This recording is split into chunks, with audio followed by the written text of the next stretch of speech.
Termoterapi merupakan pemberian aplikasi panas pada tubuh untuk mengurangi gejala nyeri akut maupun kronis. Terapi ini efektif untuk mengurangi nyeri yang berhubungan dengan ketegangan otot walaupun dapat juga dipergunakan untuk mengatasi berbagai jenis nyeri yang lain. Panas pada fisioterapi dipergunakan untuk meningkatkan aliran darah kulit dengan jalan melebarkan pembuluh darah yang dapat meningkatkan suplai oksigen dan nutrisi pada jaringan. Panas juga meningkatkan elastisitas otot sehingga mengurangi kekakuan otot. Termoterapi sering dipergunakan pada fase kronis cedera, sedangkan krioterapi atau cold therapy digunakan pada fase akut cedera untuk mengurangi reaksi peradangan sebelum termoterapi dilakukan untuk meningkatkan aliran darah pada daerah tersebut. Atas dasar ini termoterapi baru dilakukan setelah beberapa hari pasca cedera. Termoterapi sering dikombinasikan dengan air atau hidroterapi. Selain didapat dengan pemanasan air, terdapat pula beberapa alat-alat listrik yang dapat dipergunakan untuk menghasilkan panas. Terapi panas tidak diperkenankan pada beberapa kondisi seperti orang dengan gangguan saraf tepi, misalnya akibat dari neuropati, karena dapat meningkatkan resiko terjadinya kerusakan kulit. Bentuk termoterapi yang dapat dilakukan adalah panas kering, panas lembab atau gabungan dengan hidroterapi, panas yang ditujukan pada lapisan luar tubuh atau superficial heat dan panas yang ditujukan pada lapisan dalam tubuh atau deep heat.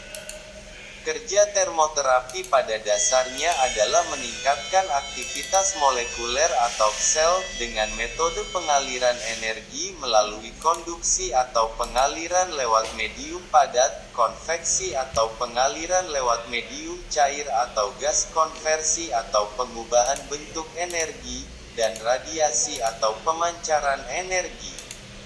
Pemancaran respon tubuh tergantung pada jenis panas, intensitas panas, lama pemberian panas, dan respon jaringan terhadap panas. Pada dasarnya setelah panas terabsorpsi pada jaringan tubuh, panas akan disebarkan ke daerah sekitar.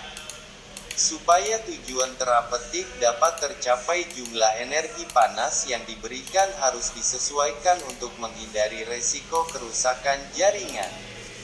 Efek terapeutik termoterapi antara lain meliputi meningkatkan elastisitas jaringan kolagen, mengurangi kekakuan sendi, mengurangi nyeri, mengurangi ketegangan otot, mengurangi edema atau pembengkakan pada fase kronis, dan meningkatkan aliran darah. Panas dapat meningkatkan elastisitas jaringan kolagen dengan jalan meningkatkan aliran viskositas matrik dan serat kolagen. Peningkatan elastisitas jaringan dapat ditingkatkan dengan kombinasi latihan penguluran. Sebagai contoh, fibrosis otot dapat diperbaiki dengan kombinasi terapi panas dan latihan penguluran. Panas dapat mengurangi nyeri lewat mekanisme gate control di mana sensasi panas yang diteruskan lewat serabut C mengaburkan persepsi nyeri yang diteruskan oleh serabut A delta atau melalui peningkatan sekresi endorfin. Kekakuan otot yang disebabkan oleh iskemia dapat diperbaiki dengan jalan meningkatkan aliran darah pada area radang. Panas pada fase kronis bekerja melalui beberapa mekanisme, yakni meningkatnya suhu, meningkatnya metabolisme, berkurangnya level pH, meningkatnya permeabilitas kapiler, pelepasan histamin dan bradikinin yang mengakibatkan vasodilatasi. Efek fisiologis tubuh pada terapi panas, yaitu spasme otot menurun, persepsi nyeri menurun, aliran darah meningkat, kecepatan metabolisme meningkat, elastisitas kolagen meningkat, kekakuan sendi menurun, permeabilitas kapiler meningkat dan pembengkakan meningkat. Termoterapi dapat dipergunakan untuk mengatasi berbagai keadaan seperti 1. Kekakuan otot. 2. Artritis atau radang persendian. Jenis artritis yang dapat mengalami perbaikan dengan mempergunakan termoterapi meliputi osteoartritis, rheumatoid arthritis, juvenile arthritis, juvenile rheumatoid arthritis, ankylosing spondylitis, gout, psoriatic arthritis, dan Reiter syndrome. 3. Hernia diskus intervertebral. Pada keadaan ini isi dari diskus intervertebralis keluar dari tempatnya karena tekanan kronis maupun akut dan menjepit saraf spinalis. Sebagian besar kasus hernia ini dicetuskan oleh kekakuan otot, oleh karenanya keadaan ini dapat diperbaiki dengan termoterapi.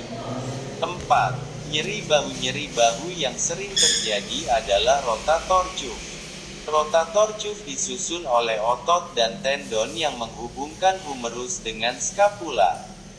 Tendon pada rotator cuff biasanya kuat akan tetapi dapat mengalami radang dan sobek pada penggunaan yang berlebihan.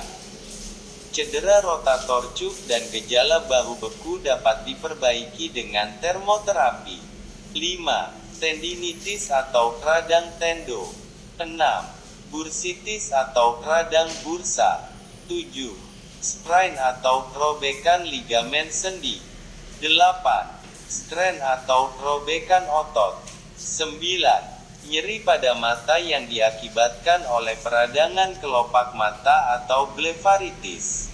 10.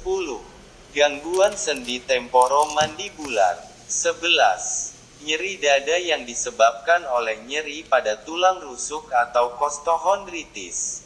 12. Nyeri perut dan pelvis. 13. Fibromialgia dengan gejala nyeri otot, kekakuan, kelelahan dan gangguan tidur. 14. Gangguan nyeri kronis seperti pada lupus dan nyeri miofascial. 15. Asma.